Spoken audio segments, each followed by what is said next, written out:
Sir, you're not sick. You're being poisoned. The words were so quiet they almost blended into the hum of the refrigerator, yet they froze Ethan Cole in place. He stood beside the breakfast table, jacket draped over one arm, the other hand hovering above his phone as if time itself had paused to listen. He turned slowly. The girl stood near the kitchen entrance, half shadowed by the long marble island. She couldn't have been more than 6. Too small for the space, too still for a child. Her hair was pulled back carelessly, her sweater hanging past her wrists. But her eyes were sharp, focused, fixed on him with an intensity that made his skin prickle. "What did you say?" Ethan asked. "You're not sick," she repeated. "They want you to think you are." For a moment, he simply stared at her. The kitchen around them looked exactly as it should, sunlight pouring through floor-to-ceiling windows, polished surfaces gleaming, the scent of fresh coffee filling the air. Everything in this house was designed to signal success, order, control. Words like poisoning did not belong here. "That's enough," he said quietly. "Who put you up to this?" "No one," the girl replied. Ethan exhaled through his nose, fighting the familiar wave of exhaustion that pressed against his temples. His private doctor called it chronic fatigue, a natural result of long hours and constant pressure. 40 years old, running a billion-dollar empire, his body was simply asking for rest. That explanation had comforted him for months. "You shouldn't say things like that," he told her. "People could get very upset." "They already are," she said. He frowned. "Who is they?"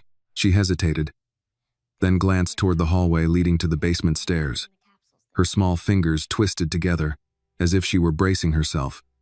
"The ones who make your breakfast," she said, "and the man who tells you you're tired." The words landed heavier than he expected. Ethan pulled out a chair and sat down, more to steady himself than anything else. On the table before him lay his untouched meal: scrambled eggs, toast, fruit arranged neatly on white china. Beside it sat his vitamins and morning pills, lined up with military precision. He'd taken them every day, without question. "You think I'm being poisoned," he said slowly. "And you think I'm not sick at all." She nodded. "You don't look sick. You look..." Slowed. Something cold slid down his spine. "That's a big accusation," he said. "Do you know what poisoning means?" "It means someone wants you weak," the girl replied. "Not dead, just weak enough." Ethan felt his pulse quicken. "Why would anyone want that?" "So you stop asking why," she said. "That's what they said." He leaned back slightly, studying her face. There was no triumph there, no fear either, just a blunt honesty that felt far older than 6 years. "Where did you hear this?" he asked. "Downstairs," she said. Under the kitchen, the image formed uninvited in his mind, the narrow space beneath the basement stairs. The place where sound traveled in strange ways. He had walked past it hundreds of times, never once thinking about who might be sitting there, listening. "They talk in the mornings," she continued. "Early, when everyone's asleep." "Who talks?" Ethan pressed. "The woman who brings your plate," she said, "and the man with the nice watch." His chest tightened. "What exactly did they say?" he asked. She swallowed. "They said small amounts. Every day. Breakfast is easiest because people trust breakfast." She paused, then added, "They said no one." Questions a tired man. Ethan's eyes drifted to the pills again. Harmless. Clean. Approved. His doctor's voice echoed in his memory, calm, confident, reassuring. "You're just overworked, Ethan. Listen to your body. Trust me." A sudden dizziness hit him, sharper this time. He gripped the edge of the table until it passed. "You're telling me I'm not ill," he said quietly. "That everything I've felt isn't natural." She nodded. "You weren't like this before." His breath caught. "You've been watching me? I notice things," she said. "You get tired after you eat. Not before." Ethan pushed his plate away, the porcelain scraping softly against the table. The sound seemed too loud in the sudden silence. "This is a very serious thing to say," he told her. "If you're wrong..." "If I'm wrong," she interrupted gently, "nothing changes. And if you're right..." She met his gaze without blinking. "Then you're not sick. You're being hurt. Footsteps echoed faintly from upstairs. Familiar, measured. You need to go, Ethan said, his voice low now. Before someone sees us talking, the girl nodded, relief flickering briefly across her face. She turned to leave, then stopped. Don't eat it, she said again. Just once. See? Then she was gone, slipping down the hallway toward the parts of the house that didn't belong to him. Moments later, his wife entered the kitchen, radiant as always, a smile already in place. You haven't eaten, she said, glancing at the table. You'll feel worse if you skip breakfast. Ethan looked at her, really looked at her. At the ease with which she scanned the plate, at how naturally her eyes moved to the pills. I'm not sick, he said. She laughed softly. Of course you are, the doctor said. I know what the doctor said, Ethan replied. She paused. Just long enough.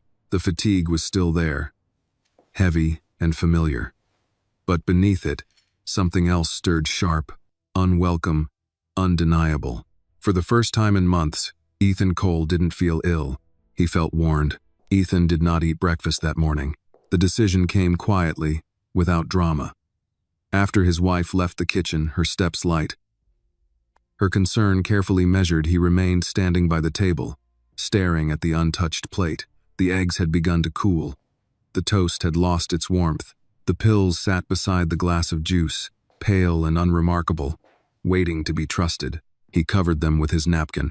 By the time he reached his office upstairs, the familiar heaviness in his body was still there, but it no longer felt like an anchor dragging him down. It felt observed, measured, as if his body itself were waiting to see what he would do next. From the window, the estate looked flawless. The lawn crew worked in quiet efficiency. Cars moved along the distant road in smooth, predictable patterns. The world was functioning exactly as designed, only he felt misaligned within it. His phone rang. Ethan, his private doctor said, his tone calm, practiced. Your wife mentioned you skipped breakfast. Ethan leaned back in his chair. I wasn't hungry. That's the fatigue, the doctor replied without hesitation. Your body is shutting down non-essential signals. You need to maintain routine. What happens if I don't? Ethan asked. A brief pause. You'll feel worse. And if I don't? Another pause, longer this time. You will, the doctor said, more firmly. These symptoms don't just disappear. Ethan thanked him and ended the call. He sat in silence for a moment, replaying the conversation. The doctor hadn't asked how he felt, only whether he had obeyed. By mid-morning, something unsettled him. He didn't feel worse. Normally, by 10 o'clock, the fog would thicken. His thoughts would slow, words blurring together, meetings turning into endurance tests. Today, the fatigue hovered at the edges, but his mind felt sharper. He noticed small details, the steadiness of his hands, the ease with which he followed complex emails, the absence of that familiar pressure behind his eyes. It wasn't improvement, but it was a pause in decline. At lunch, Ethan claimed a work call and ate alone in his office. He ordered food from outside the house, something untouched by the routines of his kitchen. As he ate, he waited for the crash. It never came. Instead, memories surfaced. His wife insisting he eat at home. It's safer, she'd always said. The doctor recommending new supplements. The way both of them watched him after meals, subtle but attentive. He had called it care. He had wanted to believe it was love. That afternoon, Ethan did something he hadn't done in years. He went downstairs. The basement kitchen smelled faintly of detergent and cooked vegetables. Staff members moved carefully when they saw him, their voices dropping, their bodies stiffening. He nodded politely, offering small greetings, aware of the invisible line that separated him from them. Near the laundry room, he saw the girl sitting on the floor with a coloring book, her legs tucked beneath her. She looked up when she sensed him and froze. Ethan stopped several feet away, lowering his voice. You said I'm not sick, he said. She nodded. I didn't eat, he added. Her eyes flicked to his face, studying him with unsettling seriousness. Do you feel the same? He considered the question. Not exactly. She nodded once, as if that confirmed something important. That's how it starts. Ethan crouched slightly. bringing himself closer to her level. "Why are you so sure?" he asked. "Why tell me?" She hesitated. "Because they think I don't understand." "Understand what?" he asked. She shrugged. Grown-up voices. They forget children hear everything. Footsteps echoed nearby. The girl stiffened, instinctively pulling her coloring book closer. Ethan straightened just as her mother entered the room, her face draining of color when she saw him. "I'm sorry," the woman said quickly. "She shouldn't be talking to you." "She didn't do anything wrong," Ethan said. "She helped me." The woman looked confused, then frightened. Ethan saw it clearly now, the fear of someone who knew too much, but had no power to change it. "What's your name?" Ethan asked the girl gently. She looked up at him, uncertain. "Annie, Annie," he repeated. The name settled in his chest heavier than he expected. "Thank you for being honest with me." She nodded, not smiling, not proud, just relieved. That evening, Ethan refused dinner. His wife laughed at first, brushing it aside as another symptom. "You're overthinking everything," she said. "One skipped meal doesn't mean anything." "I'm not trying to prove anything," Ethan replied. "I'm paying attention." Her smile tightened. "The doctor won't approve." "I'll talk to him," Ethan said. She watched him closely as he left the table, her gaze lingering longer than usual. Upstairs, alone in the bathroom, Ethan stared at his reflection. The dark circles under his eyes remained.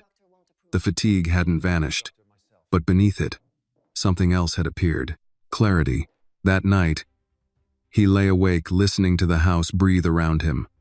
Pipes shifted, doors closed softly. Somewhere below, the kitchen settled into silence.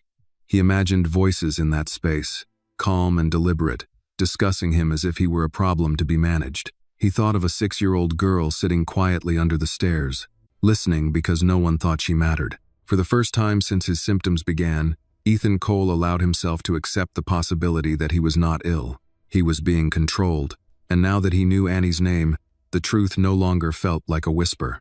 It felt like a warning. If this story made you pause and think, let us know by liking this video. Share your thoughts in the comments where you are watching right now. And if you believe stories like this matter, subscribe to the channel so you never miss the next one. Ethan woke before dawn, the way he used to years ago, before fatigue had taught his body to surrender slowly. For a moment, he lay still, listening. The house was quiet, but not asleep. Large houses never truly slept. They breathed. Air moved through vents. Pipes clicked softly behind walls, somewhere far below. A door opened and closed with deliberate care. He did not move. In the dim light, memories surfaced uninvited. Mornings when he had woken energized, eager to run, to work, to build. Mornings when breakfast had been fuel, not obligation. He realized with a jolt that he could no longer remember the last time he had woken up hungry.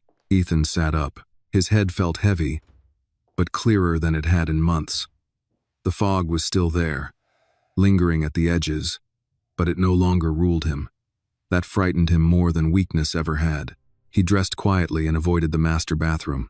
Instead, he used the guest one down the hall, locking the door behind him, an instinct he didn't question. When he caught his reflection in the mirror, he studied it carefully. The same face, the same lines of stress around the eyes, but something had shifted behind them. Awareness. Downstairs, the kitchen lights were already on. His wife stood at the counter, her back to him, moving with practiced efficiency. The doctor was there too, standing close, his voice low.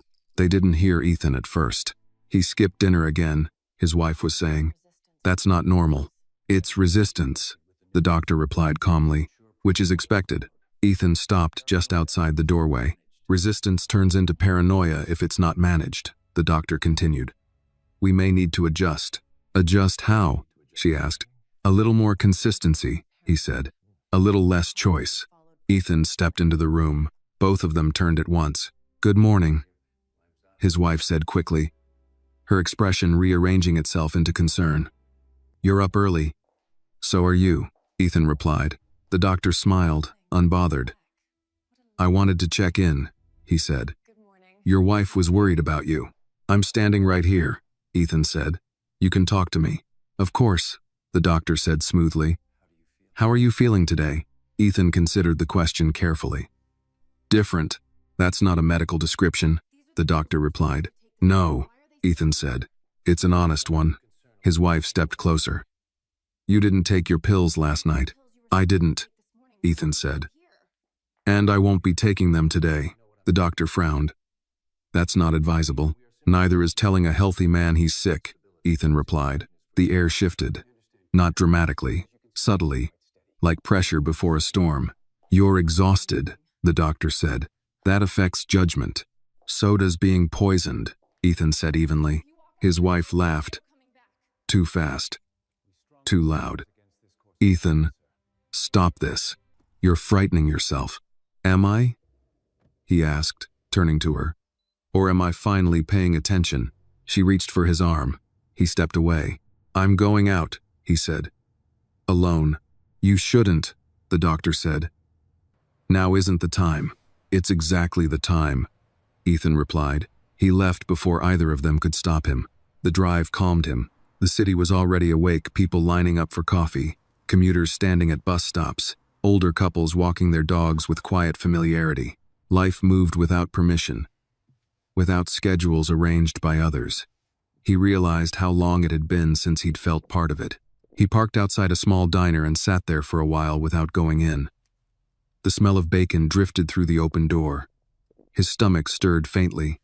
Surprised, he smiled grimly. By late morning, Ethan went downstairs. The basement kitchen was quieter than usual. Staff members worked with their heads down, conversations hushed. When they saw him, several stiffened. One woman crossed herself under her breath. He found Annie sitting near the laundry room, folding towels with meticulous care far beyond her years. She looked up when she sensed him. "You didn't eat," she said. "No," Ethan replied. "And I didn't take the pills." Her small hands paused. "Are they mad?" "Yes," he said. "Very." She nodded, as if she had expected no other answer. "They talked again this morning," she said. "What did they say?" Ethan asked, keeping his voice low. "That you're difficult," Annie replied. "That you don't listen like you used to." Ethan exhaled slowly. "Did they say anything else?" She hesitated. "They said you might need help, the kind you don't get to say no to." A chill crept up his spine. "Did they say when?" he asked. Annie shook her head. "Just soon." Ethan crouched slightly, meeting her eyes. "You did the right thing telling me," he said. "But from now on, you need to be careful. If they ask you questions, you don't answer. Can you do that?" She nodded. "I'm good at being quiet." "I wish you didn't have to be," Ethan said. That afternoon, he made a call. "I need a lab," he said, when the line connected. "Independent. No ties to my physician. I'll pay whatever it costs." There was a pause, then a name. By the time he returned home, his wife was waiting. "You didn't say where you were going," she said. "I didn't need to," Ethan replied. Her eyes searched his face. "You're changing." "Yes," he said. "I am." She reached for him again, softer this time. "I'm trying to protect you." "From what?" Ethan asked. She didn't answer. That night, Ethan lay awake listening to the house. The headache returned, sharper now, but it felt clean, honest. His body was pushing back, recalibrating. Downstairs, Annie lay in bed staring at the ceiling, listening to footsteps pass her door. Voices murmured. Decisions were being made. Upstairs, Ethan stared into the darkness, his resolve hardening. If he wasn't sick, then someone had lied. And if someone had lied, then the truth was already moving, whether they liked it or not. Ethan left the house before sunrise the next morning, moving with the quiet precision of someone who no longer trusted his own walls. The air outside was cold and sharp, biting enough to make him fully awake. He welcomed it. Cold made him feel present, real. He drove without his usual driver, without security, without telling anyone where he was going. For years, his life had been scheduled down to the minute. Today, anonymity felt like freedom. The diagnostics lab was tucked between a law office and a dental clinic, anonymous by design. No logo, No welcoming lobby. Just a receptionist who didn't ask unnecessary questions and a technician who spoke in careful, neutral tones. Ethan handed over 2 items, a sealed bag containing his morning pills, and a small glass vial he had filled himself with green juice from the kitchen the day before, siphoned when no one was looking. "I want everything screened," he said. "Not just toxins. Anything that doesn't belong." The technician nodded. "Preliminary results in 24 hours. Full analysis within 48. Ethan paid in advance. Cash. Another quiet rebellion. On the drive back, the headache intensified, pulsing behind his eyes. His hands tightened on the steering wheel, but he didn't slow down. Pain, he reminded himself, was not the enemy. Deception was. When he returned home, the atmosphere had shifted. The house felt watchful. His wife greeted him in the foyer, her expression warm but strained, like a mask worn too long. "You didn't say where you were going," she said. "I didn't need to," Ethan replied, removing his coat. She studied him. "You're pushing yourself." "I'm reclaiming myself," he said. Her lips parted as if to argue, then closed.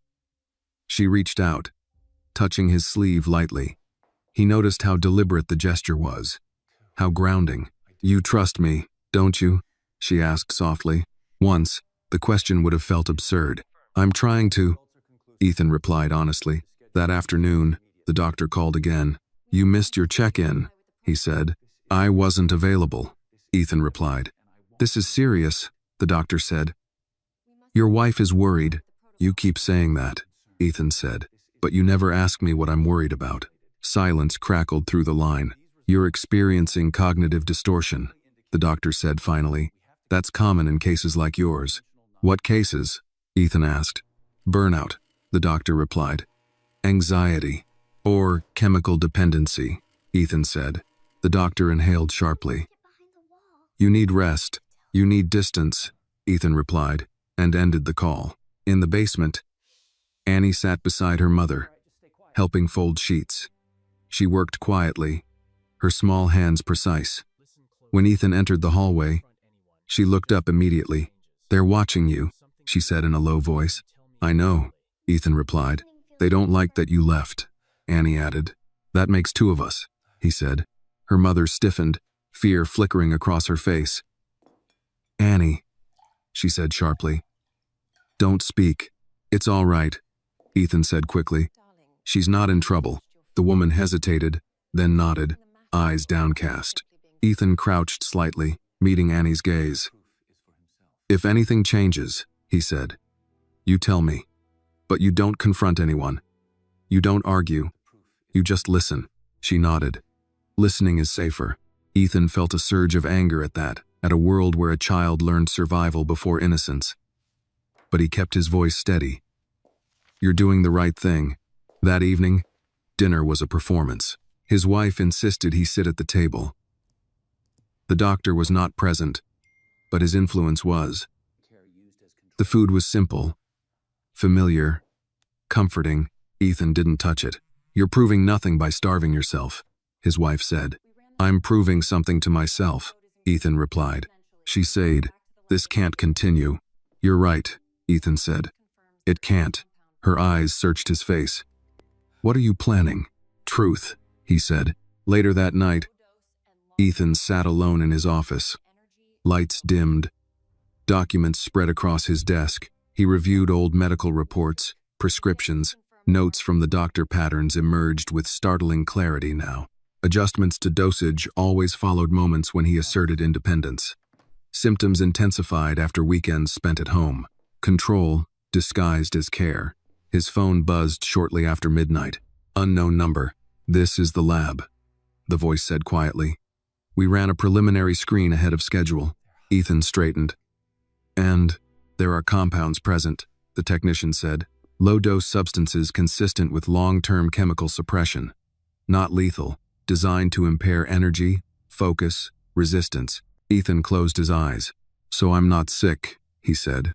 "No," the technician replied. "You're being dosed." "How long?" Ethan asked. "Months," the technician said. "Possibly longer." Ethan thanked him and ended the call. For several seconds, he didn't move. Then he stood and walked to the window, staring out into the darkened estate.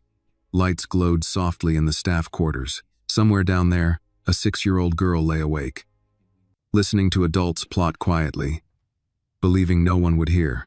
They were wrong. Ethan felt something solidify inside him. Not rage, not grief, but resolve. The kind that came after doubt was stripped away. He wasn't imagining it. He wasn't weak. He wasn't sick. He was being poisoned. And now, he had proof. Ethan slept less than 3 hours that night. But when he woke, the fatigue felt different. It no longer carried confusion with it. His body was tired, yes, but his mind was sharp, alert, almost unforgiving. The lab's words echoed with brutal clarity. You're being dosed. Months, possibly longer. There was no room left for doubt. No comfort left in denial. By morning, he had already decided what not to do. He would not confront them. Not yet. Downstairs, breakfast waited as always. His wife sat at the table, scrolling through her phone, the picture of calm efficiency. When she looked up and saw him, her smile came quickly, too quickly. You look awful, she said lightly. Did you sleep at all? Not much, Ethan replied, pulling out the chair. He sat, deliberately, placing himself back into the ritual he had disrupted. Relief flickered across her face before she could hide it. I'm glad, she said. Skipping meals wasn't helping. She slid the plate toward him. Eggs, toast, juice, and the pills, new ones again, set carefully beside the glass. Ethan looked at them without touching anything. You called the doctor last night, he said. She stiffened. I was worried. He didn't call me back, Ethan said. That's unusual for someone so concerned. He's busy, she replied. And you've been difficult. Ethan picked up his fork, then set it down again. I'm going to start eating again, he said. Her shoulders relaxed slightly. That's good, but not this, Ethan added, nudging the pills gently with his finger. Not yet. Her expression hardened. You're being stubborn. I'm being cautious, Ethan said. There's a difference. She opened her mouth to argue, then stopped herself. He noticed that too. The recalculation. The quiet shift in strategy. Eat, she said finally. We'll talk later. Ethan took a bite. Small. Controlled. He swallowed carefully, paying attention to every sensation in his body. The taste was normal. The act felt dangerous. As he ate, his wife watched him from across the table, pretending not to. That alone told him everything he needed to know. Later that morning, Ethan asked for the house to be quiet. I have meetings, he said. No interruptions. The staff obeyed. They always had. In his office, he locked the door and opened the file he had been building. He added the lab's preliminary results, carefully noting the language used. Low-dose chemical suppression, long-term dependency, cognitive dulling. Words that sounded clinical, detached. Words that described the theft of his autonomy. He then did something else. He began preparing contingencies, new passwords, new financial authorizations, quiet emails to attorneys he trusted, people his wife had never met, never vetted. He didn't explain everything. He didn't need to. He simply said he required discretion. Discretion was a language powerful people understood. By early afternoon, the headache returned. Sharper now, his body reacting to the partial return to routine, to the absence of chemicals it had been forced to accept as normal. He welcomed the pain. It meant something was changing. Downstairs, Annie sat alone near the storage room, knees tucked beneath her. Listening, she heard the doctor's voice arrive without announcement, heard the tension sharp in the air, heard her mother retreat into silence. She waited. Ethan met the doctor in the living room. I want the truth, Ethan said. Without preamble, the doctor sighed, as if exhausted by the question. You're spiraling. I have lab results, Ethan replied. That stopped him. Independent, Ethan added. No connection to you. The doctor's eyes flicked, just briefly, toward the hallway, toward the kitchen, toward where Annie sat, unseen but present. That lab doesn't know your history, the doctor said carefully. They know chemistry, Ethan replied. That's enough. You're drawing conclusions, the doctor said. Dangerous ones. No, Ethan said. I've reached one. The doctor straightened. If you continue down this path, I'll have to consider recommending intervention. Ethan tilted his head. From whom? From people who care about your well-being, the doctor said. Ethan smiled thinly. You keep saying that word. Care. The doctor didn't smile back. That evening, Ethan walked through the basement corridor alone. The hum of machines, the smell of detergent, the quiet industry of people who knew better than to be seen. This part of the house had always been invisible to him. Now it felt like the only honest place left. He found Annie sitting near the stairs, drawing again. They changed something, she said without looking up. Ethan's chest tightened. What do you mean? They talked about amounts, she said. They said maybe it needs to be faster. How much faster? Ethan asked. She shook her head. They didn't say numbers. Just soon. Ethan knelt in front of her, keeping his voice calm. You did exactly what you were supposed to do, he said. You listened. She looked up at him then. Are you going to be okay? Ethan hesitated. He chose honesty. I will be, he said, because you told me. That night, Ethan didn't sleep at all. He lay in bed, the pain ebbing and flowing, his body fighting to reclaim itself. He thought of how easily systems could be turned against the people they were meant to protect, how trust, once weaponized, became the most efficient tool of control. Somewhere below, Annie lay awake too, listening as always, and above her, Ethan Cole made a decision that would change everything. He would not wait for them to act. He would act first. Ethan moved first by doing nothing at all. That, he knew, was the most dangerous choice he could make for them. The next morning, he followed the routine precisely. He woke at the usual hour. He showered in the master bathroom. He dressed in the suit his wife had laid out the night before. When he came downstairs, he sat at the table without hesitation.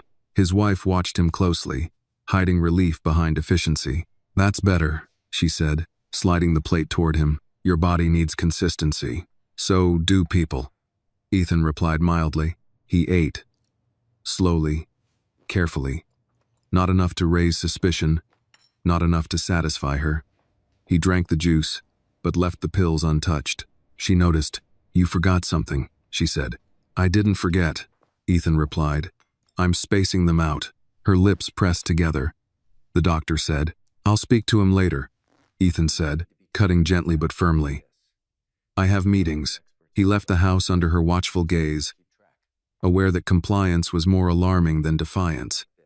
Outside, he felt the familiar headache begin to bloom behind his eyes, sharper than the day before. He welcomed it. It meant his body was still fighting. Instead of going to his office, Ethan drove to a small law firm across town. The building was old, unimpressive, the kind of place no one looked at twice. He had chosen it for that reason.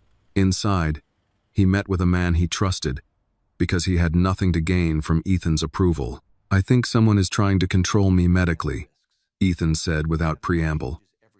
Possibly to the point of incapacitation. The attorney didn't react. He simply nodded. Do you have evidence? I will, Ethan replied. Soon. Then we proceed quietly, the attorney said. No confrontation. No signals. That word again. Quiet. By the time Ethan returned home, the house felt tighter, as if the walls themselves had been drawn inward. Conversations stopped when he entered a room. His wife smiled too often, too brightly. The doctor arrived late afternoon. I hear you're eating again, he said, clapping Ethan lightly on the shoulder. I am, Ethan replied. And the medication? I'm evaluating, Ethan said. That's not how treatment works, the doctor replied. It is when the patient decides to live, Ethan said calmly. The doctor's jaw tightened. You're playing a dangerous game. So are you, Ethan replied. The doctor leaned closer, lowering his voice. If you continue to destabilize, people may step in. For your own good. Ethan met his gaze. Be very careful with that phrase. That evening, the headache intensified. Ethan excused himself early and went to bed, leaving his wife downstairs. The pain came in waves now, his body reacting violently to the absence of chemicals it had come to rely on. He lay still, breathing through it, refusing to call for help. At some point, The pain broke, not disappeared, broken, like a fever finally turning. He slept. Downstairs, Annie lay awake. She had heard the doctor's voice earlier, sharper than usual. She had heard her mother cry quietly in the laundry room. She had heard words like liability and escalation and compliance. Late that night, she heard footsteps outside her door. She held her breath. The door opened slightly. A shadow crossed the floor. Someone stood there, listening, checking. The door closed again. In the morning, Annie found Ethan waiting near the stairs. "You didn't sleep much," she said. "I slept enough," he replied. "They were in the hallway last night," she whispered. "Near the rooms." Ethan's chest tightened. "Did they say anything?" "They said you're running out of time," Annie replied. "They said if this doesn't work, they'll make it work." Ethan crouched to her level, keeping his voice steady. "You did exactly what you were supposed to do," he said. "You told me. Am I in trouble?" she asked. "No," Ethan said immediately. "You're protected." She searched his face. "By who?" "By me," he said. That afternoon, Ethan received the full lab report. He read it slowly, line by line. Names of compounds, timelines, effects. Dosages adjusted incrementally over months. Designed not to kill, but to weaken. To dull resistance. To create dependence. He closed the file and sat back, the truth settling into him like weight. He wasn't sick. He had been managed. Ethan stood and walked to the window, looking out over the estate. The house was beautiful, impressive, a perfect stage for a quiet crime. Behind him, the door opened. His wife stepped inside. "You look pale," she said. "I have proof," Ethan replied. Her breath caught, just slightly. "Proof of what?" she asked. "That I'm not ill," Ethan said. "And that someone wanted me to be." Silence filled the room. Outside, a child's laughter drifted faintly from somewhere far beyond the property line, a sound untouched by control or fear. Ethan turned back to his wife, his voice calm, resolute. "This ends now," he said. Ethan did not raise his voice. That was what unsettled her most. He stood near the window, the full lab report folded once in his hand, not waved, not thrust forward like an accusation. Outside, the morning light fell cleanly across the lawn, indifferent to what was about to fracture inside the house. "I have proof," he repeated. "Independent. Documented." His wife did not move. For a long moment, she simply looked at him, as if recalculating which version of him stood before her. The tired one had been easier, predictable. "Proof can be misunderstood," she said carefully. "So can exhaustion," Ethan replied. "But chemistry doesn't lie." She took a slow step closer. "You're drawing dangerous conclusions." "I'm drawing accurate ones," he said. "The substances were in my system. Low dose, long-term, adjusted." Her eyes flicked to the paper in his hand. "You had no right," she said. That surprised him. Not denial, not outrage. Possession. "I had every right," Ethan replied. "It was my body." She exhaled, the tension finally surfacing. "You don't understand the pressure we were under." "We," Ethan repeated. "You and the doctor." She said nothing. "That silence," Ethan continued quietly, "is louder than anything you could say." She crossed her arms, defensive now. "He was getting weaker. You were slipping. The board was watching. Investors were watching. Someone had to keep things stable." "By poisoning me?" Ethan asked. She flinched at the word. It wasn't poison. It was management. The word landed like a confession. "Management?" Ethan repeated. "Of what?" "Of risk," she said. "Of you." Ethan closed his eyes for a brief moment. Not in pain, but in grief. He saw their early years clearly. Now the ambition, the partnership, the way control had slowly replaced trust without either of them naming it. "You didn't try to kill me," he said. "You tried to own me." Her voice broke. "I was afraid." "So was I," Ethan said. "I just didn't know why." Footsteps echoed in the hall. The doctor stood in the doorway, his expression tight, eyes sharp. He had clearly been listening. "This conversation is becoming unproductive," the doctor said. "Ethan, you're not in a state to—" "Stop," Ethan said. The word carried weight. Finality. I have the report, Ethan continued. I have timelines, adjustments, your notes. The doctor's jaw tightened. Those substances were within acceptable. Acceptable to whom? Ethan asked. Certainly not to me. The doctor glanced at Ethan's wife. A silent exchange passed between them. We were protecting you, she said quickly. From yourself. By making me dependent, Ethan replied. By dulling my judgment. By isolating me. You would have left, she said suddenly. I could feel it. You were pulling away. So you pulled me down instead, Ethan said. The room felt smaller now. The walls closer.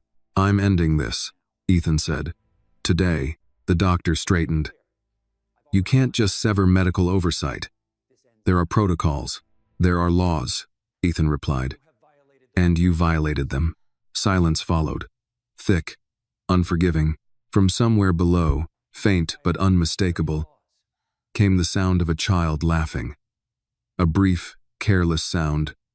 Quickly hushed, Ethan's gaze shifted instinctively toward the floor. Leave, he said to the doctor. This isn't over, the doctor replied. It is for you, Ethan said. You'll hear from my attorney. The doctor hesitated, then turned and walked out. His steps measured but no longer confident. Ethan faced his wife again. I'm filing a report, he said. Not out of revenge, out of responsibility. Her shoulders sagged. You'll destroy everything. No, Ethan said. You already did. I'm just naming it. She sank into the chair, covering her face with her hands. I never meant to hurt you, she whispered. You hurt me the moment you decided I didn't get to choose, Ethan said. He turned and left the room. Downstairs, the staff froze when they saw him. Word traveled quickly in houses like this. Tone shifts, doors closing harder than usual, authority cracking. Ethan moved past them toward the basement corridor. Annie was sitting near the stairs, her back straight, her hands folded tightly in her lap. She looked up the moment he appeared. They're arguing, she said. They were, Ethan replied. Her eyes searched his face. Is it bad? It's over, he said. But the ending will take time. She nodded, absorbing that with the solemn understanding of someone who had learned patience too early. Did I do something wrong? She asked. No, Ethan said firmly. You did something brave. She looked down. Grown-ups don't like brave. I do, Ethan said. He knelt slightly so they were closer in height. From now on, things are going to change. Some people will be angry. Some will lie. But none of that is your fault. She studied him carefully. Are you still sick? Ethan smiled for the first time in days. A real smile. Tired, but clear. No, he said. I never was. She let out a small breath, as if she'd been holding it for weeks. That night, Ethan packed a bag. Not to run. To prepare. He placed the lab reports, the recordings, the notes he had kept meticulously over the past days into a single folder. Evidence didn't need anger. It needed order. Outside, the house stood silent, its beauty unchanged, its truth exposed. Ethan sat on the edge of the bed, the ache in his body steady but manageable, his mind sharper than it had been in months. Control had thrived in silence, and silence was over. Ethan left the house before dawn, carrying only the bag he had packed the night before. He did not sneak. He did not rush. He moved with the deliberate calm of a man who had already crossed the most dangerous threshold, the one inside his own mind. The driver watched him from the front seat, uncertain, waiting for instructions that never came. I'll drive myself, Ethan said. The man hesitated. Sir, your wife is not my authority, Ethan replied evenly. He took the keys and stepped into the cold morning air. The sky was pale, undecided, the hour when the world felt unfinished. As he drove away, the estate receded behind him, its lights still glowing softly, pretending nothing had changed, but everything had. His first stop was not the police. Not yet.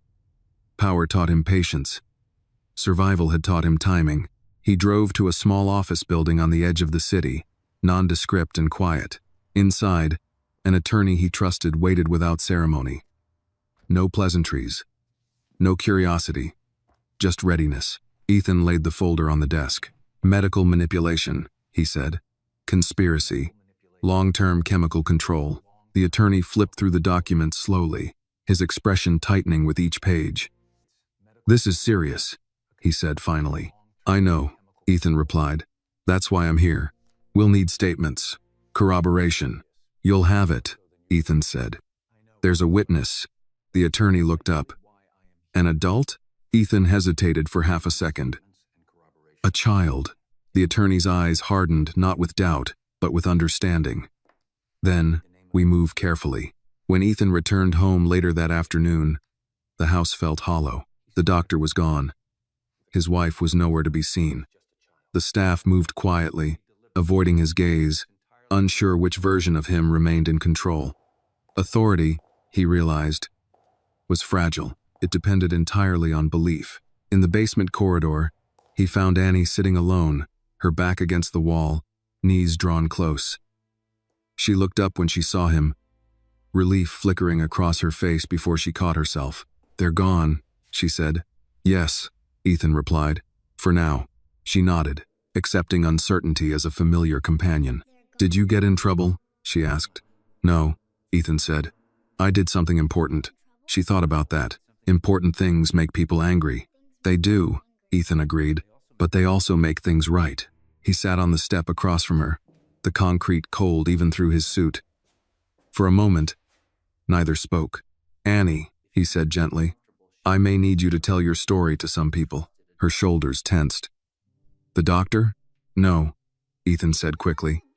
"People who can stop him. People who will listen." She stared at the floor. "Grown-ups don't listen to kids. Some do," Ethan said. "And the ones who don't? I'll make them." She looked up at him then, studying his face. "Will my mom be okay?" "Yes," Ethan said without hesitation. "I promise."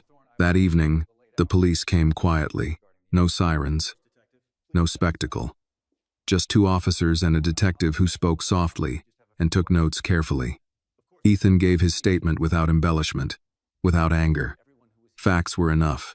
When they asked about witnesses, Ethan glanced toward the basement hallway. Annie's mother stiffened when she realized what was happening, fear flooding her face. Ethan stepped forward immediately. "She's safe," he said. "Both of them are." The detective nodded. "We'll handle this gently." Annie stood in the doorway, small and still, watching adults rearrange the world she had disrupted simply by listening. When the detective crouched to her level, Annie didn't flinch. "I heard them talk," she said plainly. "They thought no one could hear me." The detective's pen paused. "Sometimes," he said softly, "the truth hides in places people forget to look." Night fell slowly. Ethan sat alone in his office, the headache finally easing into something bearable. His body felt raw, as if waking from a long, unnatural sleep. Pain remained, but it was honest pain now, unmasked. He thought of how close he had come to disappearing without ever leaving, of how easily a life could be erased not by violence, but by quiet control. Somewhere downstairs, Annie laughed briefly at something her mother whispered to her. The sound startled him. It felt out of place in this house. And that, he realized, was exactly why it mattered. Ethan stood and looked around the room. The shelves of awards, the framed headlines, the symbols of a success that had nearly blinded him. Real power, he understood now, was not in what you owned. It was in what you refused to surrender. He closed the door behind him and turned off the light, leaving the room in darkness for the first time in years. The silence no longer felt dangerous. It felt earned. The house did not erupt after the police left. That surprised Ethan. He had expected shouting, accusations, doors slamming, some theatrical collapse of the life he had built. Instead, the silence settled deeper, heavier, as if the truth itself had pressed down on every room and ordered it to stay still. By morning, his wife was gone. She hadn't packed much. Just a single suitcase removed quietly before sunrise, her departure arranged through attorneys rather than words. No note. No apology. No explanation. Control, Ethan realized, did not like to speak once it was exposed. It preferred retreat. He stood alone in the master bedroom, staring at the empty closet space where her clothes had been. The absence felt strange, but not painful. Pain required surprise. This felt inevitable. Downstairs, The staff gathered in small clusters, whispering. When Ethan entered the kitchen, the murmurs stopped. Faces turned toward him with uncertainty, fear, and something else he had never noticed before. Expectation. "I want everyone to listen," Ethan said calmly. They froze. "I know the last few days have been confusing," he continued. "Some of you were asked to keep quiet. Some of you felt things were wrong but didn't know how to say it." No one spoke. "That ends now," Ethan said. "No one here will be punished for telling the truth." A breath passed through the room, collective and fragile. From the doorway, Annie watched. Her fingers curled into the sleeve of her sweater. Her mother stood beside her, tense, ready to pull her away if necessary. Ethan's gaze met Annie's. She didn't look away. "I want you both to stay," Ethan said, addressing her mother directly. "If you want to," the woman swallowed hard. "We don't want trouble." "You won't have it," Ethan said. "Not here." That afternoon, Ethan met with the detective again. This time, it wasn't in his house. It was in a quiet office downtown.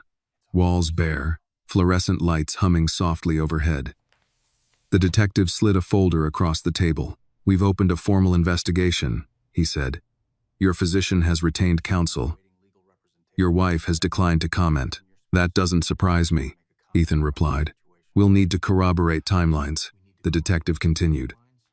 "Prescription records, financial ties. You'll find them," Ethan said. "They weren't careful. They didn't think they needed to be." The detective studied him. "You understand this will become public?" "Yes," Ethan said. "That's the point." When Ethan returned home, he found Annie sitting on the back steps, watching the sky change colors as evening approached. She swung her legs slowly, counting something only she could see. "Are they mad at you?" she asked. "Some are," Ethan said. "Some always will be." She considered that. "My mom says when people are mad, it's because they're scared." "That's often true," Ethan said. "Are you scared?" she asked. He paused. Honesty had become a habit now. "I was," he said. "Not anymore." She nodded, satisfied. That night, Ethan slept deeply for the first time in months. Not long, but deeply. He dreamed of running not away, but forward, his breath steady, his body responding to him again. When he woke, his muscles ached, but the fog was gone. The pain felt like healing, not punishment. In the days that followed, the world pressed in. Calls from board members, concerned messages disguised as loyalty, media inquiries testing the edges of the story. Ethan answered selectively, refusing drama, offering only facts. He did not defend himself. He didn't need to. The truth, once loose, did not require embellishment. One afternoon, as he walked through the kitchen, he noticed Annie standing on a stool, carefully washing an apple at the sink. "You don't have to do that," he said gently. She shrugged. "I like to help." He watched her for a moment. "Do you know why what you did mattered so much?" he asked. She frowned. "Because you didn't get sick?" "Yes," Ethan said. "But also because you didn't stay quiet." She thought about that. "Being quiet keeps you safe." "Sometimes," Ethan said. "Other times, it keeps bad things alive." She dried the apple carefully and handed it to him. "Then you can talk now," he smiled, taking it. "Yes, I can." That evening, Ethan sat alone in his study, drafting a statement, not for the press, for himself. He wrote about trust, about how easily it could be manipulated, about how power, when unchecked, grew lazy and cruel. He wrote about a child who listened when adults assumed she didn't matter. When he finished, he closed the document and leaned back, the weight of it settling comfortably in his chest. He was still tired. Recovery was not instant. Healing never was. But the tiredness no longer frightened him. It no longer belonged to someone else's plan. Downstairs, laughter drifted faintly from the kitchen. Annie and her mother, sharing something small and human. The sound grounded him more than any medication ever had. Ethan stood and turned off the light. For the first time, the house felt like a place to live, not a system to survive. The media found Ethan Cole on the fourth day. They didn't come with cameras at first, just voices on the phone, careful and curious, testing whether the story was real or rumor. Ethan let his assistant screen most of them, but he returned one call himself, not because he owed them anything, but because silence, he had learned, protected lies more than truth. "I'm not giving an interview," he said calmly. "I'm confirming facts." By noon, the story was no longer contained. Headlines moved fast once they had permission. A billionaire allegedly poisoned. A private physician under investigation. A marriage unraveling behind locked gates. The details were still vague, but the direction was clear. Control disguised as care had finally found daylight. Ethan watched the coverage without emotion. Rage would have been easier. Grief would have felt familiar. Instead, there was a steady, grounding resolve. He had crossed a line inside himself, and there was no returning to who he had been. That afternoon, he met with his board. The room was quiet in the way rooms became when power was unsure of itself. Men and women who had once deferred to him now studied him, searching for weakness, reassurance, advantage. "You should step back temporarily," one of them suggested gently. "For your health." "My health," Ethan replied, "is improving." A few exchanged glances. "This situation creates risk," another said. "Public confidence." "Was already at risk," Ethan interrupted. "You just didn't know it." He laid out the facts. No accusations, no dramatics, just documentation and timelines. The room shifted as he spoke, certainty replacing speculation. "I'm not stepping away," Ethan concluded, "but I am changing how we operate. Transparency isn't optional anymore." Silence followed. Then, slowly, nods. Not agreement, acceptance. When Ethan returned home, the house felt different again. Lighter.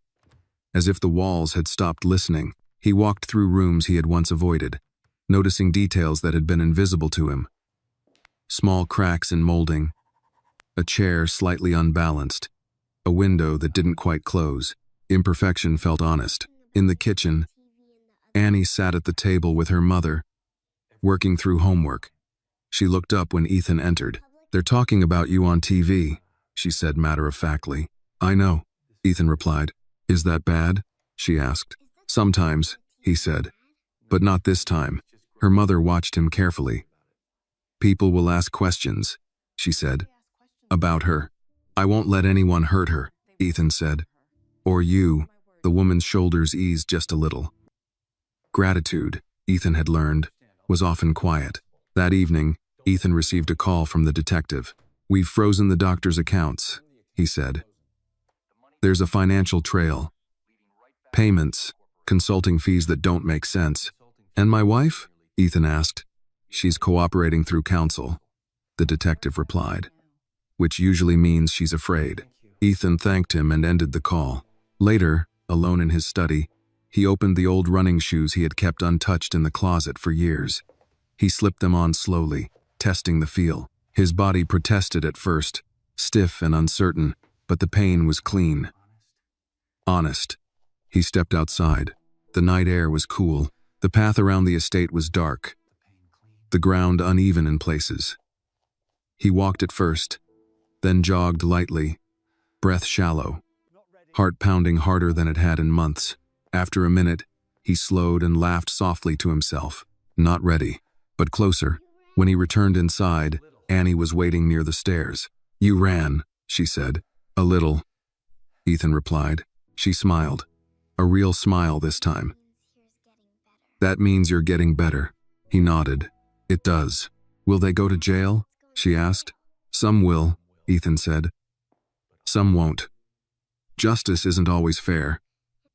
"Some won't." She tilted her head. "Then, what's the point?"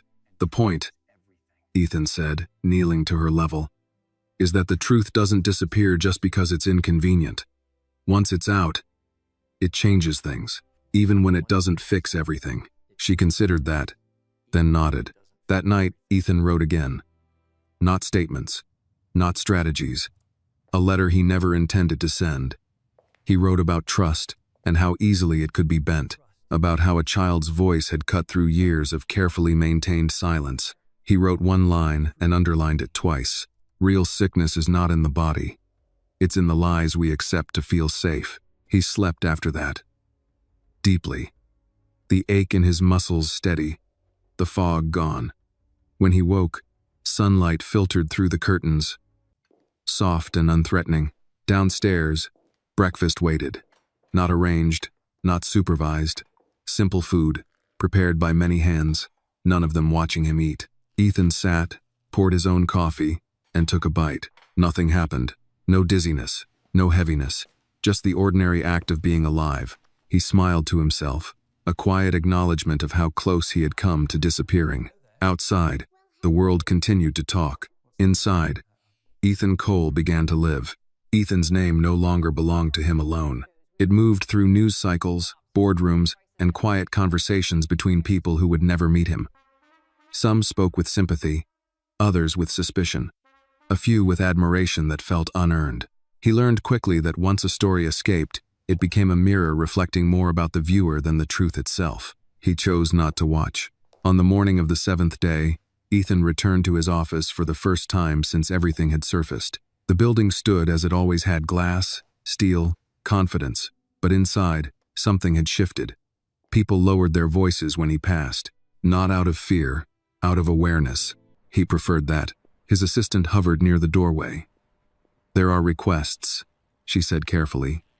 "Interviews, advocacy groups, a congressional aide." "Decline them," Ethan replied. "For now." She hesitated. "And your wife's attorney called again." Ethan nodded once. "Have them coordinate with mine." When she left, he closed the door and sat alone, staring at the city below. He felt the fatigue then, deeper than before. Not the chemical fog, not the false weakness. This was the tiredness that came from rebuilding something you had assumed was indestructible. Trust. At noon, he stepped outside and walked. No driver, no entourage, just a man in a tailored coat moving through a city that no longer recognized him as untouchable. People passed without looking twice. He welcomed the anonymity. At a small park near the river, he sat on a bench and watched pigeons scatter at the feet of passing children. A memory surfaced himself at 8 years old, sitting beside his father on a similar bench, listening to lectures about strength and self-reliance. No one had ever warned him about quiet threats. His phone buzzed. Unknown number. "This is the detective," the voice said. "We need to talk." They met later that afternoon in a quiet precinct office. No press, no observers. "We've connected the payments," the detective said, sliding a folder across the table. "Your physician received regular transfers routed through a consulting shell. Your wife authorized them." Ethan absorbed the information without surprise. "And the charges?" "Medical assault," the detective replied. "Conspiracy. Fraud." "And Annie?" Ethan asked. The detective looked at him steadily. "We're handling her involvement carefully. Child protection is involved, but not as a threat, as support." Ethan nodded. "She didn't ask for this."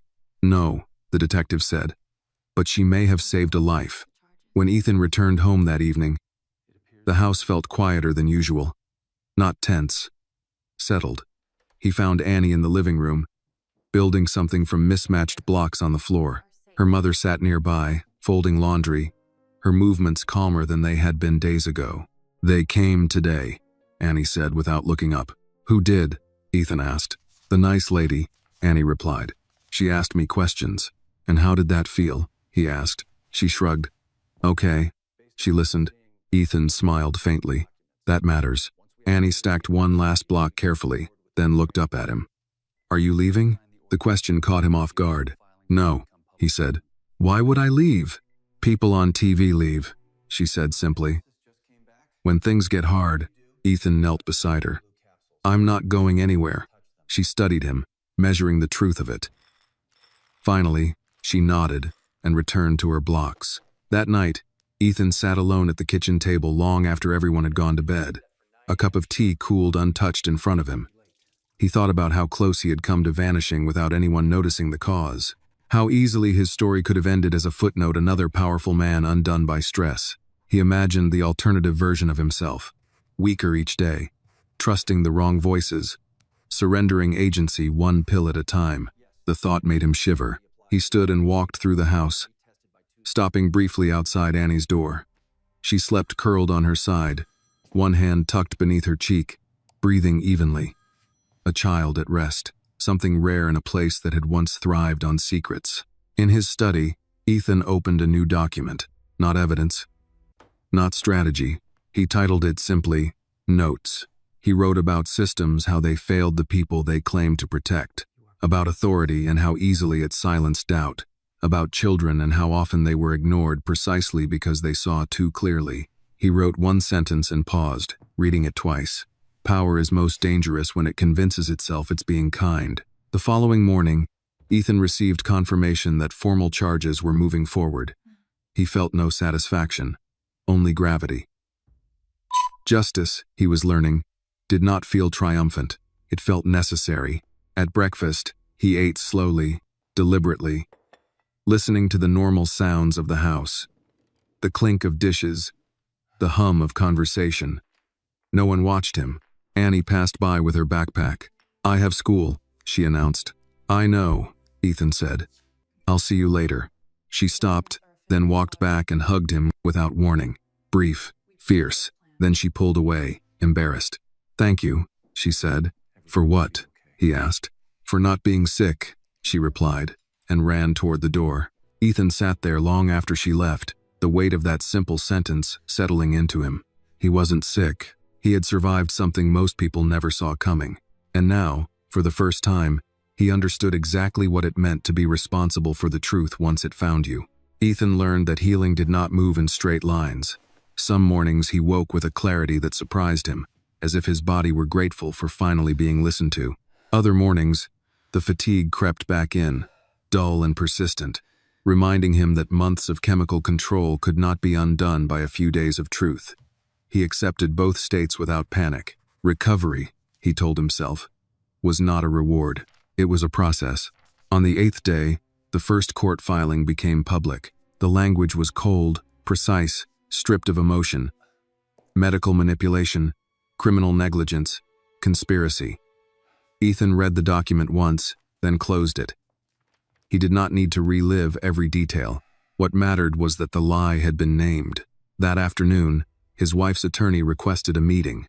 Ethan considered refusing. Silence was tempting, but avoidance, he had learned, allowed others to rewrite the story. He agreed, on one condition. The meeting would be brief. They sat across from each other in a neutral office downtown. No glass walls, no dramatic lighting, just two men and a file between them.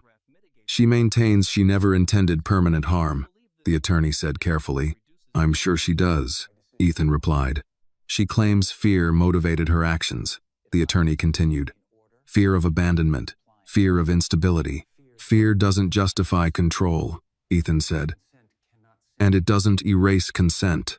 The attorney nodded, as if he expected nothing less. "She's prepared to negotiate." "I'm not," Ethan replied. "I'm prepared to tell the truth." The meeting ended shortly after.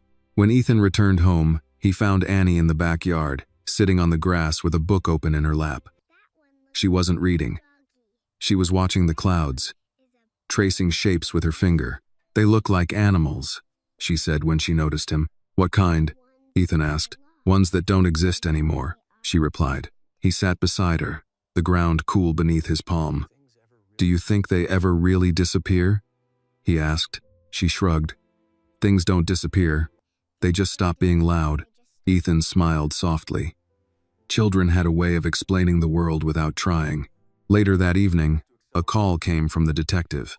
"We're moving faster than expected," he said. "Your cooperation helped." "And Annie?" Ethan asked. "She's being recognized as a protected witness," the detective replied. "No exposure, no pressure." Ethan exhaled slowly. "Thank you." After the call, he walked through the house, noticing how it had changed, not physically, emotionally. The staff spoke more freely now. Doors were left open. Laughter, once rare, surfaced in small, cautious bursts. Power, he realized, had been weighing everything down. In his study, Ethan opened his notes document again. He reread what he'd written days earlier and added a new line. "Control thrives where questions are discouraged." He paused, then added another.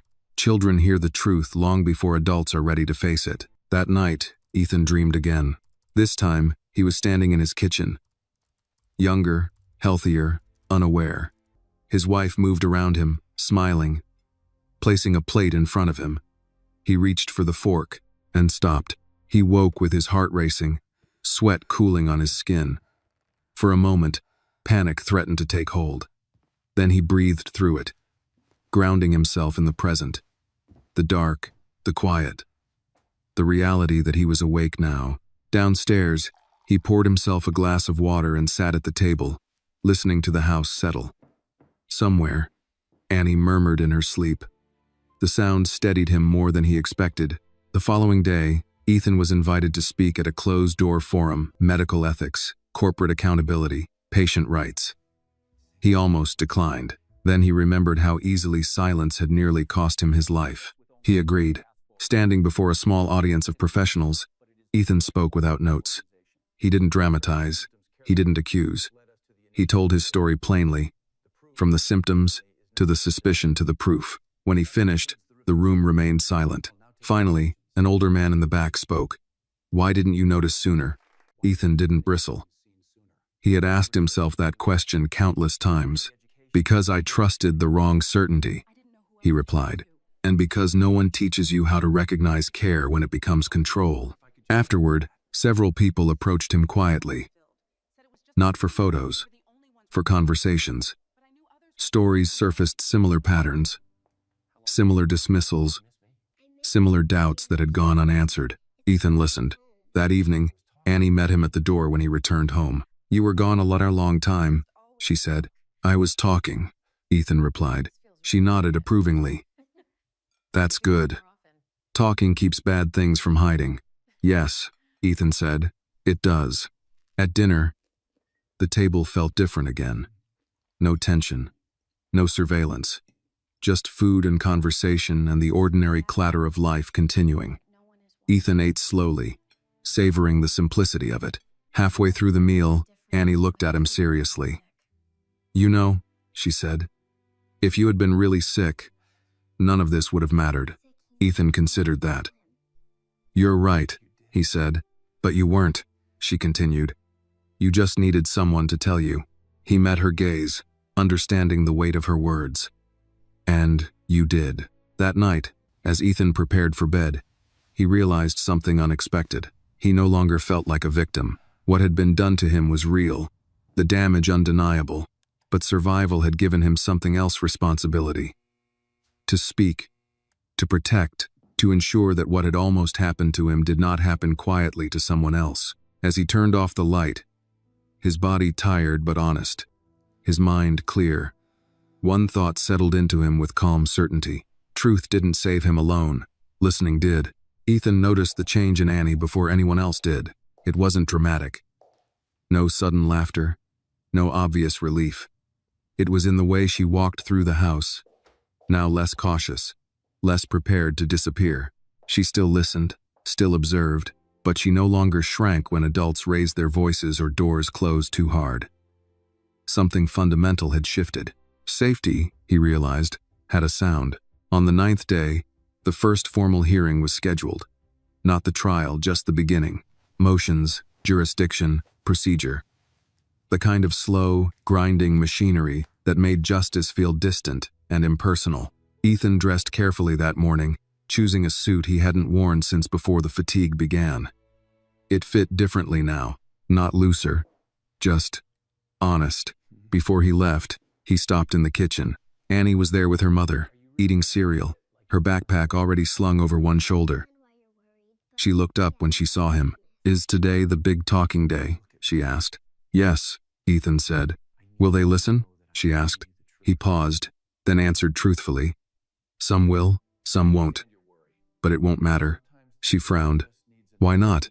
"Because the truth doesn't need everyone," Ethan said. "It just needs enough." She considered that, then nodded as if filing it away for later use. Okay. At the courthouse, the atmosphere was controlled, restrained, almost antiseptic. Lawyers spoke in low voices. Reporters waited behind barriers, their questions rehearsed and sharpened. Ethan ignored them all, focusing instead on his breath, his footing, the quiet certainty that had replaced fear. Inside the room, his wife sat across from him. She looked smaller somehow, not physically diminished, but stripped of the authority she once wore so easily. When their eyes met, something passed between them, not anger, not sorrow, recognition. She looked away first. The proceedings were brief, procedural, necessary. When it was over, Ethan felt no relief, just forward motion. That, he was learning, was what progress actually felt like. Outside, a reporter shouted his name. "Do you forgive her?" the voice called. Ethan stopped walking.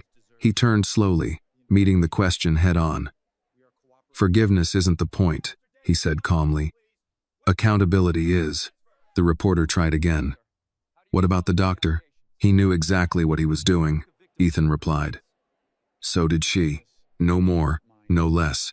When he returned home that afternoon, the house was quiet in a different way, not tense, not cautious, simply occupied. Life happening in small, ordinary moments. Annie was at the dining table, working through a math worksheet, her brow furrowed in concentration. "Is 7 times 8 really 56? She asked without looking up. "Yes," Ethan said. She sighed dramatically. "That's unfair." He smiled. "Math doesn't care about fairness. Neither do grown-ups," she muttered. "Some do," Ethan said. "They just forget sometimes." Later, as the sun dipped low, Ethan found himself in the basement hallway again, the place where this story had truly begun. The walls looked the same, the stairs unchanged, but the air felt lighter, as if the space itself had been waiting for the truth to be acknowledged. Annie sat on the steps, tying and untying her shoelaces. "This is where I heard them," she said quietly. "I know," Ethan replied, sitting beside her. "They thought no one could hear down here," she continued. "Grown-ups forget things they don't use." "What did you hear that day?" Ethan asked gently. He had never asked her to repeat it. He hadn't needed to. But now, it felt right. She took a deep breath. "They said you were easier when you were tired," she said. "They said people don't fight when they're tired. They said you trusted them." Ethan closed his eyes briefly. The words still cut, but they no longer wounded. "Did that scare you?" he asked. She nodded. "But my mom says when you know something bad is happening, you tell someone bigger." Ethan smiled sadly. "You were the biggest one in the room that day." She looked at him, puzzled. "I was little. You were brave," he said. "That's bigger." That night, Ethan received a message from an advocacy group he'd spoken with earlier in the week. They wanted him to help fund a program education around patient rights, medical consent, silent abuse within trusted systems. He read the proposal slowly, carefully. It felt right, not as penance, as responsibility. Before bed, he checked on Annie one last time. She was asleep, one arm flung over her pillow, her breathing deep and steady. He stood there longer than necessary, letting the quiet reassure him. In his study, Ethan added another line to his notes document. "Justice begins when someone refuses to stay small." He shut down the computer and sat back, the day settling into his bones. He was tired, honestly tired, but it no longer frightened him. His body was his again, his mind clear, his choices his own. Tomorrow would bring more questions, more procedures, more people eager to interpret his story for their own purposes. But tonight, the house was calm, and somewhere beneath the layers of wealth, power, and near destruction, Ethan Cole felt something he hadn't felt in a very long time. Grounded, Ethan understood something on the 10th day that no one had warned him about. Justice was slow, but exposure was immediate. By the time he woke that morning, his phone was already vibrating on the nightstand. Missed calls, messages, emails marked urgent. He didn't open any of them right away. Instead, he lay still, listening to the house. The rhythm had changed again, less guarded, more human. Downstairs, he could hear dishes clinking, a low hum of conversation, a child laughing briefly before being reminded to hurry. Ordinary sounds, the kind that had once been drowned out by control. He got up and dressed without assistance, choosing his clothes himself. It felt like a small thing. It wasn't. In the kitchen, Annie sat at the table finishing breakfast, her feet swinging under the chair. She looked up when she saw him. "Today feels loud," she said. He smiled faintly. "It will be. Is that bad?" she asked. "It depends," Ethan replied. "Sometimes loud is how things finally stop hiding." Her mother touched Annie's shoulder gently, a silent reminder to finish eating. The woman looked calmer now, but Ethan could see the fatigue in her eyes, the kind that came from being alert for too long, waiting for consequences. "They're outside," she said quietly. Ethan nodded. "I know." The press had gathered beyond the gate, not a mob, but enough to turn curiosity into pressure. Cameras, microphones. The soft impatience of people who believed they were entitled to answers simply because they had arrived. Ethan didn't go to them immediately. Instead, he went to his study. He opened the notes document one last time and read it from top to bottom, not as evidence, as a record of how close he had come to disappearing without anyone naming the cause. He added nothing, closed the file, saved it. Then he went outside. The noise swelled the moment he appeared. Questions overlapped, voices competing for space. "Mr. Cole, did your wife confess? Are you pressing charges? Is it true a child exposed?" Ethan raised one hand. The gesture was small, but it worked. Years of authority didn't vanish overnight. "I will say this once," he said, his voice calm but firm. "I was not ill. I was being harmed. Quietly, systematically, by people I trusted." Cameras clicked. "I survived because someone without power spoke up," he continued. "That matters more than my name, my money, or my position." A reporter shouted, "Do you blame yourself?" Ethan looked directly at her. "No," he said, "but I do take responsibility for what happens next." He turned and walked back inside. The gates closed. The noise dulled. The house exhaled. That afternoon, the detective called again. "We're finalizing warrants," he said. "The doctor will be arrested within 48 hours. Your wife's charges will follow." Ethan felt no satisfaction. "Only wait." "Thank you," he said. After the call, he found Annie sitting in the hallway, her back against the wall, drawing quietly. She looked up. "They were loud," she said. "Yes," Ethan replied. "Will they stop?" she asked. "Eventually," he said. "Truth wears people out." She nodded, satisfied with that explanation. Later, Ethan drove alone to the courthouse to sign additional documents. No cameras this time, just paper, ink, and consequences. As he left the building, an older man approached him cautiously. "My brother died like that," the man said quietly. "They said it was stress." Ethan felt his chest tighten. "I'm sorry," he said. The man nodded. "I wish someone had listened to him." "So do I," Ethan replied. On the drive home, the fatigue returned briefly, heavy but familiar. He didn't fight it. He had learned the difference now between weakness imposed and tiredness earned. When he arrived, the house was unusually quiet. Annie's mother stood in the kitchen, hands clasped nervously. "They called," she said. "Child services." Ethan's stomach tightened. "And?" "They said it's standard," she continued quickly. "Just questions." "But I'll be there," Ethan said immediately. "You won't do this alone." Her eyes filled with tears she tried not to let fall. "Thank you."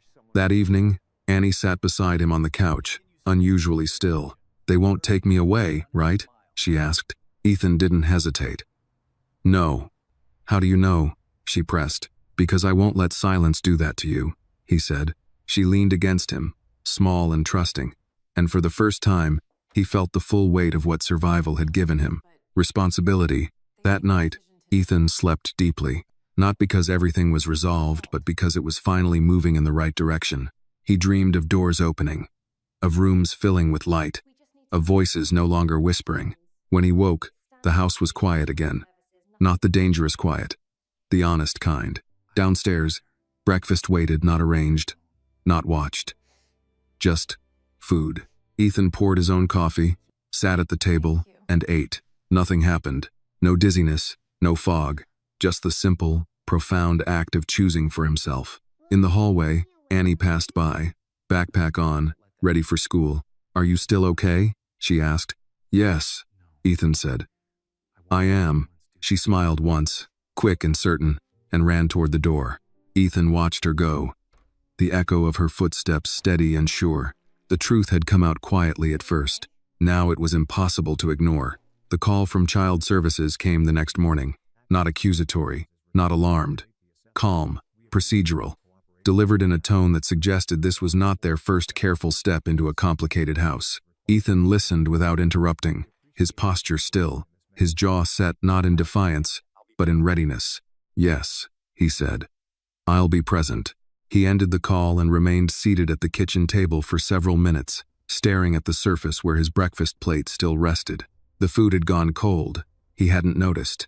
Some moments demanded attention more than hunger ever could. Across the room, Annie's mother stood by the sink, hands submerged in soapy water that had long since stopped being warm. She hadn't spoken since the call ended. "They said it's routine," Ethan said gently. She nodded without turning around. "They always say that." Ethan rose and moved closer, keeping a respectful distance. "Routine doesn't mean cruel," he said, "and it doesn't mean powerless." She finally looked at him. Fear and exhaustion tangled together. "I've lost things before," she said quietly. "Not because I did something wrong, just because someone else decided." Ethan understood that kind of loss. He nodded once. "That won't happen here." The meeting was scheduled for early afternoon. Ethan insisted it take place at the house, not as a show of authority, but as a statement of transparency. Nothing hidden, nothing removed from context. If systems were going to judge, they would do it in the open.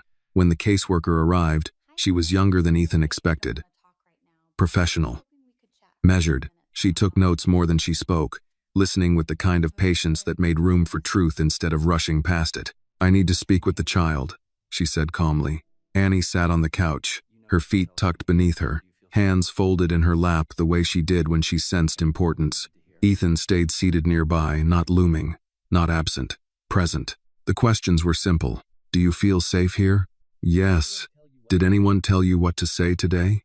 "No." "Why did you tell Mr. Cole what you heard?" Annie didn't answer right away.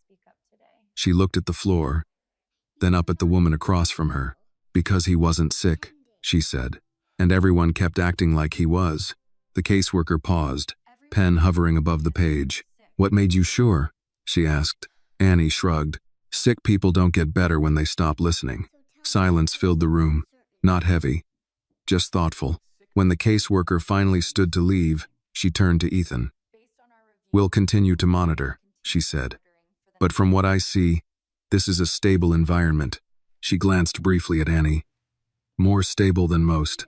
After the door closed, Annie released a breath she'd clearly been holding. "Did I say it wrong?" she asked. "No," Ethan said immediately. "You said it perfectly." That evening, the detective called again. "The doctor was taken into custody," he said. "No resistance." Ethan closed his eyes briefly. "And my wife?" "Formal charges were filed this afternoon," the detective replied. "She's requesting mediation." "I won't be there," Ethan said. "That's your right," the detective replied. When Ethan ended the call, he felt the familiar ache return low, persistent, but no longer frightening. His body was reminding him that recovery wasn't linear, that even truth took time to settle into flesh. Later that night, Ethan found Annie sitting alone on the back steps, her knees drawn close, watching the sky darken. "They took him?" she asked quietly. "Yes," Ethan said, sitting beside her. "Is that good?" she asked. "It's necessary," he replied. She frowned slightly. "My mom says necessary things still hurt." "That's true," Ethan said. "But they hurt less than letting bad things continue." She thought about that for a long moment. "Will they stop now?" "Some will," Ethan said. "Some won't. But they won't be able to pretend anymore." Annie nodded, satisfied with that answer. Inside, Ethan's phone buzzed again, this time from the advocacy group he'd been speaking with. They wanted to move forward, faster, a public fund, education programs, resources for people who suspected quiet harm but didn't know how to prove it. He agreed, not because he wanted redemption, because he wanted interruption. That night, Ethan sat in his study long after the house had gone quiet. He reviewed documents, emails, proposals. The weight of responsibility pressed against him, heavy but familiar. This, too, was work, different from the kind he had built his fortune on, but more important. Before shutting down the computer, he added one more line to his notes document. Silence is not peace, it's just delay. Upstairs, Annie slept deeply, her breathing even, her dreams uninterrupted. Her mother slept too, exhaustion finally allowed to rest. Ethan stood in the hallway between their rooms and his own, realizing how close he had come to a world where neither of them would be safe, where his story would have ended quietly, conveniently. Instead, the truth had spoken in a small voice, and he had listened. As he turned out the light and closed his door, Ethan felt the ache in his body soften, not vanish, but ease. Healing didn't ask for perfection. It asked for honesty. Tomorrow would bring more consequences, more conversations, more resistance. But tonight, the house was calm, not controlled. Calm. Ethan woke to the sound of rain. It wasn't heavy, just a steady, patient rhythm tapping against the windows, the kind that soaked into the ground instead of flooding it. He lay still for a moment, listening, letting his breathing match the cadence. For the first time since everything began, the sound didn't make him tense. Rain meant time. Downstairs, the house moved slowly. No rush, no sharp edges. When Ethan entered the kitchen, Annie was already there, sitting at the table with her mother, coloring quietly while toast warmed in the oven. She looked up. "It's raining," she said, as if announcing a fact that mattered. "I know," Ethan replied. "Some days need it." Her mother smiled faintly at that, a small expression of relief that had become more common lately. Mid-morning, the call came from the advocacy group. They weren't asking anymore. They were building. "We've secured initial funding," the director said. "But your involvement changes the scale. People are listening because of you." Ethan closed his eyes briefly. "Then let's make sure what they hear is useful." They discussed practicalities, education materials, legal support, medical second opinions, a hotline staffed by people trained not to dismiss quiet fear, not a charity built on pity, but a system designed to interrupt harm before it calcified into tragedy. When the call ended, Ethan felt the familiar ache in his shoulders. Responsibility had weight, but it was a weight he chose. That afternoon, a letter arrived by courier. No return address. Ethan opened it carefully. It was from his wife, not handwritten, typed, precise. She wrote about fear, about feeling invisible beside his power, about believing that control was the same as protection. She wrote that she never meant for things to go as far as they did. She asked for forgiveness. Ethan read the letter once. Then again, he didn't feel anger or relief. He felt distance. Forgiveness, he knew now, was not a transaction. It was a process that required accountability, not explanation. He folded the letter and placed it in a drawer. Not destroyed, not answered, just acknowledged. Downstairs, Annie sat on the floor building a tower from wooden blocks. It leaned dangerously to one side. "That one's going to fall," Ethan said. "I know," she replied, adding another block anyway. The tower collapsed. She didn't cry. She didn't flinch. She simply started again. Ethan watched her quietly. Resilience, he realized, didn't announce itself. It rebuilt. Later that day, he drove to the city again, this time to a community center tucked between aging apartment buildings. No cameras, no press, just a room of people who had come because someone they trusted told them to. Ethan stood at the front without notes. "I'm not here because I'm special," he said. "I'm here because I was lucky." A murmur moved through the room. "Lucky that someone without power noticed something was wrong," he continued. "Lucky that I listened before it was too late." A woman raised her hand. "What if no one listens?" Ethan met her gaze. "Then you keep talking. And you find someone bigger. And if that fails, you find someone braver." He didn't promise justice. He promised interruption. It felt more honest. That evening, as the rain eased into mist, Ethan returned home exhausted in the way that came from purpose, not depletion. He found Annie sitting on the couch, her shoes kicked off, watching an old cartoon. She patted the seat beside her. "You look tired," she said. "I am," Ethan replied, sitting down. "But it's the good kind." She nodded knowingly. "My teacher says there's a good tired." "She's right," Ethan said. "Are you still mad at her?" Annie asked suddenly. Ethan didn't ask who she meant. "No," he said after a moment. "But I'm not pretending either." "That's okay," Annie said. "My mom says pretending makes things heavier." Ethan smiled softly. "Your mom is wise." That night, the pain returned briefly sharp, insistent, then fading. His body still remembered what it had endured. He let the sensation pass without fear. Healing, he had learned, often arrived in waves. Before bed, he checked the locks, the lights, the quiet corners of the house. Not out of paranoia, out of care. In his study, he opened the notes document again and added a final line for the night. Bravery doesn't always roar. Sometimes it whispers and waits for someone to listen. Upstairs, Annie slept deeply, her tower of blocks rebuilt in dreams where things didn't fall unless she chose to knock them down. Ethan turned off the light and lay back, the rain now only a memory on the glass. His body was tired. His mind was clear. The danger had not vanished, but it no longer owned the silence. Tomorrow, there would be more meetings, more resistance, more truth to carry. But tonight, he allowed himself one simple certainty. He was alive, awake, and no longer alone in the work ahead. Ethan knew the end was approaching not because things were quiet, but because they were finally clear. On the morning of the 11th day, the rain had stopped. The sky was pale and open, washed clean in a way that felt intentional, almost symbolic. He stood by the kitchen window with a mug of coffee warming his hands, watching steam rise and disappear. His body still carried the dull ache of recovery, but it no longer demanded his attention. It simply existed, honest and present. Across the room, Annie sat at the table tying her shoes for school. She struggled with one knot, then frowned at it with determination. "You're doing it too tight," Ethan said. She shook her head. "If it's loose, it comes undone." "That's true," he said.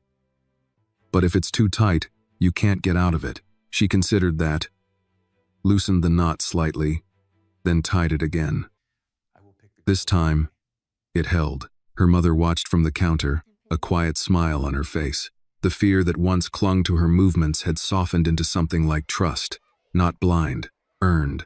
"I'll pick her up today," Ethan said. The woman hesitated. "You don't have to. I want to," he replied. School was loud in the way only places full of children ever were. Unfiltered, chaotic, alive. Ethan waited near the gate, hands in his coat pockets. Observing, he noticed how Annie scanned the crowd instinctively, how she looked for exits before she looked for friends. Some habits didn't disappear quickly. When she spotted him, she waved once, then ran over, backpack bouncing. "You came," she said, surprised. "I said I would," Ethan replied. On the drive home, she stared out the window, quiet for longer than usual. "Are you thinking?" he asked. "Yes," she said. "About when this is over. What do you think happens then?" Ethan asked. She shrugged. "People forget." "Some do," he said. "Some remember." "I don't want you to forget," she said suddenly. He glanced at her, then back to the road. "I won't," he said. "Not what matters." That afternoon, Ethan received the final confirmation. The case would go to trial. No more negotiations. No quiet settlements. Evidence was too strong. The doctor's records, financial trails, Annie's testimony, carefully protected and supported. The truth had roots now. It wasn't going anywhere. Ethan closed his laptop slowly. This was the moment he had been moving toward the last threshold between survival and reckoning. He felt no triumph, no dread, just readiness. In the evening, he took Annie and her mother out to dinner.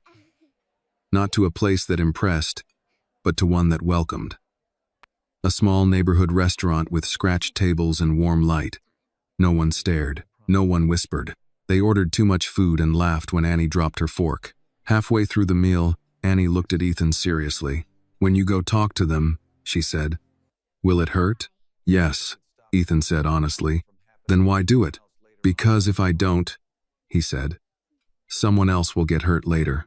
She nodded slowly, accepting that answer the way children accepted gravity. That night, Ethan couldn't sleep. He lay awake listening to the house, the familiar sounds now stripped of threat. Pipes, wind, distant traffic. He thought of the courtroom, the questions, the attempts to soften what had been deliberate. He also thought of who he had been before, how easily he had trusted authority because it wore the right clothes and spoke the right language, how strength had once meant endurance instead of awareness. Near midnight, he went downstairs and poured himself a glass of water. As he turned back toward the stairs, he saw Annie standing in the hallway, rubbing her eyes. "I had a bad dream," she said. "Do you want to talk about it?" Ethan asked. She shook her head and walked over, sitting beside him on the step. "Will you be there when I wake up?" she asked. "Yes," Ethan said immediately. She leaned against him, small and warm. He rested his hand lightly on her shoulder, aware of how much trust that simple contact represented. "I used to think being brave meant not being scared," she said quietly. "And now?" Ethan asked. "I think it means telling someone anyway." He smiled, a tightness forming in his throat. "You're right." When Annie finally went back to bed, Ethan remained seated for a long time. He understood now that this was the true end of the story, not the verdict, not the headlines, not the consequences that would follow. The end was this, the moment when silence lost its power. Before turning in, Ethan opened his notes document one last time. He read every line, then closed it without adding anything. The lessons were complete. Upstairs, he slept, deeply, dreamlessly. Morning came clear and bright. The day of testimony waited just beyond it. Ethan dressed carefully, not for appearance, but for steadiness. As he walked past Annie's room, she opened the door. "Good luck," she said. He knelt and met her eyes. "Thank you," he replied. "For everything." She nodded once, solemn and certain. As Ethan stepped outside, the air felt crisp, charged with consequence. He took a breath, steady and sure. The truth was no longer whispering. It was ready to stand. The courtroom was quieter than Ethan expected. Not silent, never silent, but subdued, as if the walls themselves understood the weight of what was about to be spoken. He sat at the table with his attorney, hands folded loosely, posture steady. Across the room, his wife avoided his eyes. The doctor stared straight ahead, his confidence long gone, replaced by the brittle stillness of someone who had run out of explanations. Ethan did not look at them for long. He focused instead on the small details that anchored him to the present. The grain of the wooden bench, the faint hum of the lights, the measured breathing in his own chest. His body felt tired, but not weak. It felt honest. When his name was called, he stood without hesitation. Walking to the stand, he felt the familiar ache in his muscles, the echo of months spent dulled and controlled. He welcomed the sensation. It reminded him why he was here. He raised his hand, took the oath, and sat. The questions began simply: name, age, occupation. Then they moved, as they always did, toward the symptoms. "How long did you feel unwell?" "At least 8 months, Ethan said. "Long enough to believe it was my fault." "Who treated you?" "My private physician." "And did you trust him?" "Yes," Ethan replied. Without question, the prosecutor nodded. "Tell the court what changed." Ethan paused. Not because he lacked words, but because he chose them carefully. "A child spoke to me," he said. "She told me I wasn't sick, that I was being poisoned." A murmur moved through the courtroom, quickly stilled. "Did you believe her immediately?" the prosecutor asked. "No," Ethan said. "But I listened." The defense objected. The judge overruled. Ethan continued. "I stopped following the routine that had been imposed on me. I skipped meals prepared for me. I stopped taking the pills I was told I needed. And my condition did not worsen." "What did you do then?" "I sought independent testing," Ethan said. "The results confirmed the presence of substances designed to weaken, not kill, to control, not cure." He spoke without anger, without drama. Facts, delivered steadily, carried more weight than outrage ever could. When the defense questioned him, the tone shifted. "Isn't it possible?" the attorney asked. That stress caused your symptoms? Stress doesn't disappear when you stop trusting the wrong people, Ethan replied.